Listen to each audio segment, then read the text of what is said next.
Imagine a world where magic was not a fairy tale, but a faded memory. England, the early 1800s. The wars with Napoleon rage, and in a dusty, silent library in Yorkshire, the last practicing magician in England is about to make a terrible, wonderful, and catastrophic mistake.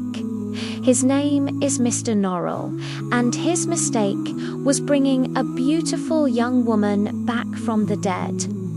This is the story of Jonathan Strange and Mr. Norrell.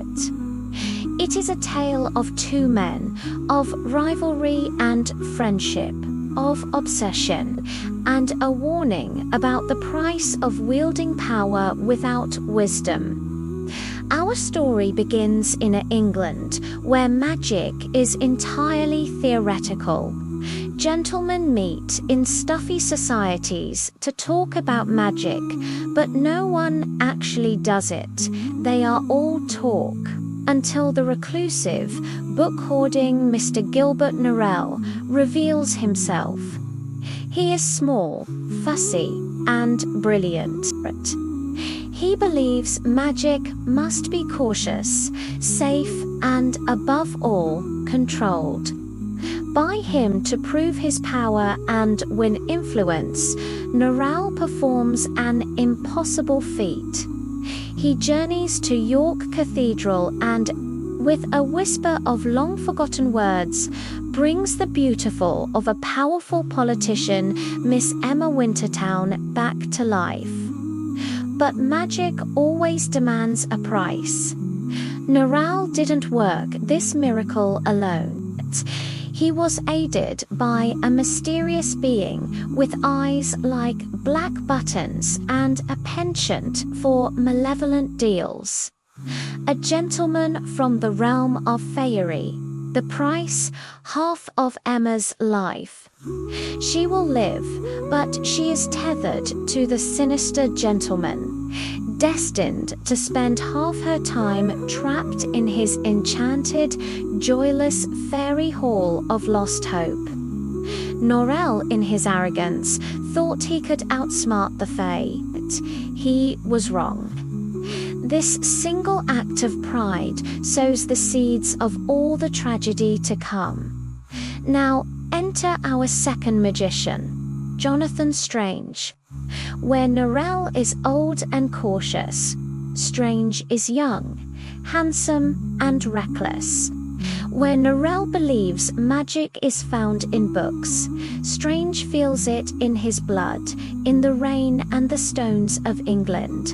He stumbles into magic almost by accident, a natural prodigy driven by passion and instinct. Of course, Norrell hears of this new magician and, seeing a threat, does the most logical thing he can think of. He takes Strange on as his pupil. He believes he can mold this wild talent into a proper, cautious magician. For a time, it works. The two become the toast of England. They are a sensation. They help the war effort against Bonaparte. Strange goes to the continent and uses magic to shift roads, confuse armies, and even summon a sandstorm to aid the Duke of Wellington. Magic is back. England has not one, but two magicians. But the cracks soon show. Strange is frustrated by Norrell's secrecy. Norrell hoards the great books of magic, refusing to share knowledge, believing it too dangerous. He is terrified of the greatest magician of all, the mythical half-fairy Raven King, who ruled the north of England centuries ago with a wild, powerful magic. Norrell wants to bury the king's legacy. Strange is desperate to learn it. Their philosophical disagreement explodes into a bitter, public rivalry. They become enemies through pamphlets and newspapers, dividing magical society. It is a battle of ideas. Control versus freedom. Safety versus ambition. And all the while, the real threat is growing in the shadows.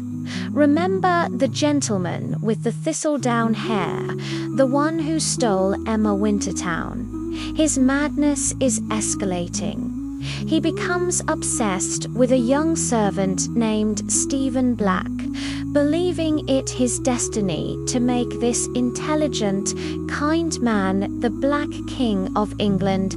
His methods are monstrous, involving murder and dark enchantments. He also continues to torment Lady Pole, the resurrected Emmy, and her maid, Arabella, who happens to be Jonathan Strange's beloved wife. In an act of ultimate cruelty, the gentleman whisks Arabella away to Lost Hope, making her a prisoner, and leaves a magical simulacrum of her corpse behind. Strange returns from the war to find his wife dead and buried. He is shattered, consumed by a grief that curdles into a furious, desperate obsession. He blames Norrell's restrictive magic. He plunges headlong into the dangerous forbidden magic of the Raven King magic that deals with fairies, darkness, and madness. He performs a terrifying ritual and summons a demon, only to be answered by the gentleman himself. In a moment of suspended time at the stroke of midnight, Strange learns the horrifying truth. Norrell's original deal, the abduction of his wife, the suffering of Lady Pollet, is all connected. The real enemy is not his master, but a capricious and powerful fairy. The final act is a race against damnation. Strange, realizing he cannot win alone, does the unthinkable. He reconciles with his old enemy, Norrell.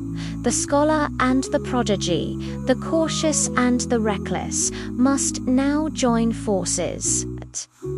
They confront the gentleman in his own realm, but they cannot fight him with brute force. Instead, they use the one weapon he cannot understand: memory and truth.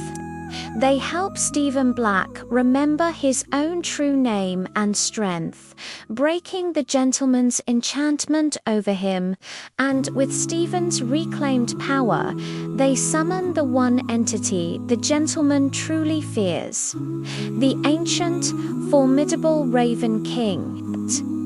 With a word, the king banishes the gentleman forever, unmade by the very magic he thought he controlled.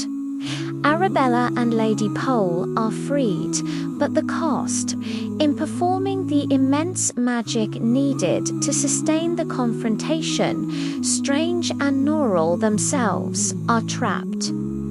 Not in a fairy hall, but in the endless darkness of the eternal prison known as the Pillar of Night, cursed to argue about magical theory forever. So, what is the moral of this magnificent, sprawling tale? First, the danger of intellectual arrogance. Norrell's belief that he alone was fit to control magic led him to make a deal with a devil he didn't understand, unleashing chaos. He thought the ends justified the means, and everyone else paid the price. Second, the peril of obsession. Both men were obsessed, Norrell with control, Strange with discovery. Their single-mindedness blinded them to the true danger until it was almost too late. But lastly, and most importantly, the power of collaboration over isolation. They failed as rivals, they only succeeded as partners. Only by combining Norrell's knowledge with Strange's instinct could they defeat a true evil. The book's haunting ending suggests that their greatest magic, their legacy, was not what they did alone, but what they built together, even in opposition, inspiring a new generation to practice magic with both books and passion. They were two halves of a whole, and in the end, they needed each other to save the very world they sought to enchant. If you enjoyed this story, don't forget to like, subscribe, and let me know in the comments what novel you'd like me to tell next.